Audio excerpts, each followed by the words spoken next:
আসসালামু আলাইকুম। আজ চলে এলাম শীতের অত্যন্ত সহজ এবং মজাদার একটি পিঠার রেসিপি নিয়ে। এই পিঠাটি তৈরি করা এতটাই সহজ যে পিঠা খেতে মন চাইলেই এই পিঠাটাই তৈরি করতে ইচ্ছা করবে। কেননা যতটা সহজ ততটাই মজাদার, এই পিঠাটি মুখে দেওয়ার সাথে সাথে মিলিয়ে যাবে। তাহলে চলুন কথা না বাড়িয়ে আমরা মূল রেসিপিতে চলে যাই। আমি পিঠাটা তৈরি করার জন্য প্রথমেই নিয়ে নিব মেজারমেন্ট কাপ দিয়ে মেপে 2 কাপ পরিমাণ চাউলের গুঁড়া। এখানে আপনারা আতপ চাউলের গুঁড়া বা সিদ্ধ চালের গুঁড়া যে কোনোটাই নিতে পারেন। 2 কাপ চাউলের গুঁড়ার সঙ্গে নিয়ে নিব 2 কাপ আটা। আপনারা এখানে আটার পরিবর্তে ময়দাটাও নিতে পারেন।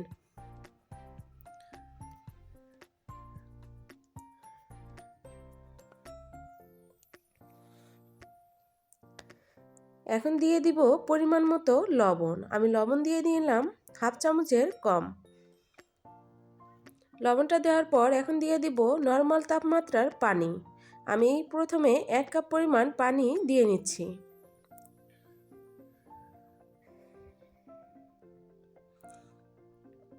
পানিটা দিয়ে আমি মিশ্রণের সঙ্গে খুব ভালোভাবে মেখে নিব। যেহেতু আমার পাত্রটা ছোট হয়ে গিয়েছে, তাই আমি পাত্রটাকে চেঞ্জ করে নিচ্ছি।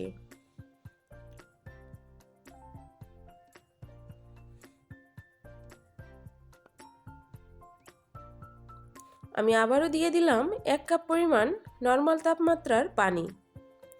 পানিটা দিয়ে খুব ভালোভাবে আটাটাকে মেখে নিব।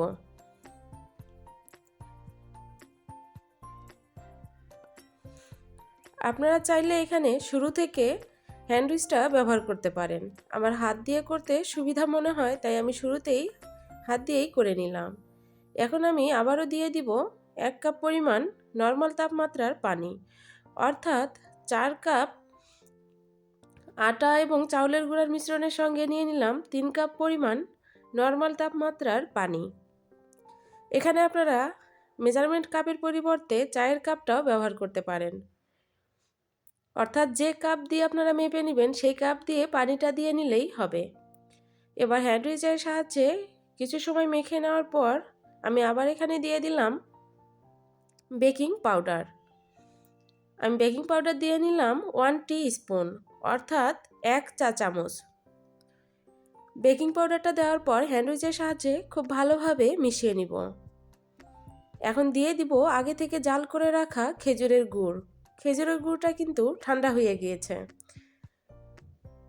আমি 1/3 কাপ খেজুরের গুড় দিয়ে নিলাম। আপনারা এখানে খেজুরের গুড়ের পরিবর্তে চিনিটাও দিতে পারেন, আবার চিনি খেজুরের গুড় কোনোটাই না দিলেও চলবে।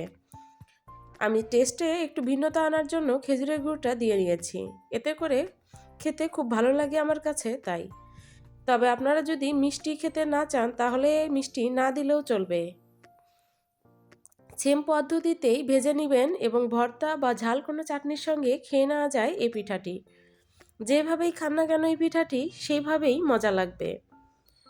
আবার এভাবে ভেজে নিয়েও কিন্তু এই পিঠাটি যদি এভাবে ভেজে নিয়ে দুধে ভিজে খান তাতেও কিন্তু মন্দ হবে না।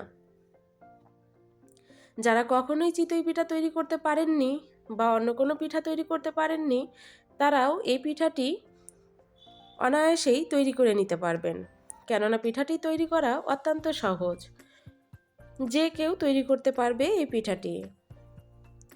এখন আমি পিঠার বেটারের কনসিস্টেন্সিটা ঠিক কেমন হবে সেটা দেখিয়ে দিচ্ছি। একটু কাছ থেকে দেখিয়ে দিচ্ছি যেন আপনাদের বোঝার সুবিধা হয়। একটু ঘন করেই করে নিতে হবে এই ব্যাটারটি। আমার ব্যাটারটি পারফেক্টলি রেডি। এবার আমি চুলায় প্যান বসিয়ে দিয়েছি এবং চুলার আগুনটাকে একদম লো ফ্লেমে রেখে দিয়েছি। আর প্যানে সামান্য তেল দিয়ে ব্রাশ করে নিয়েছি। তার ভিতর দিয়ে দিলাম আমি পিঠার ব্যাটারটি, দিয়ে অপেক্ষা করব পিঠাটি হওয়া পর্যন্ত। আর এখানে ঢাকনা ব্যবহার করবেন না, ঢাকনা ব্যবহার করলে এমন ছিদ্রযুক্ত পিঠা তৈরি করতে পারবেন না। ঢাকনা ছাড়াই আমি পিঠাটি তৈরি করে নিব। যখন উপরের কালারটা এমন সিদ্ধ হওয়ার লুক চলে আসবে তখন আপনি পিঠাটি উঠিয়ে নেবেন। আমার পিঠাটি হয়ে গেছে। এখন আমি উঠিয়ে আপনাদেরকে দেখিয়ে দিচ্ছি সামনটা এবং পিছনটা। সেম পদ্ধতিতে আমি আবারও পিঠার ব্যাটারটি দিয়ে দিলাম। চুলার আগুনটা শুরু থেকে শেষ পর্যন্ত লো ফ্লেমেই থাকবে। চুলার আগুনটাকে বাড়িয়ে দেওয়া যাবে না, তাহলে কিন্তু পিঠা এমন ছিদ্রযুক্ত হবে না।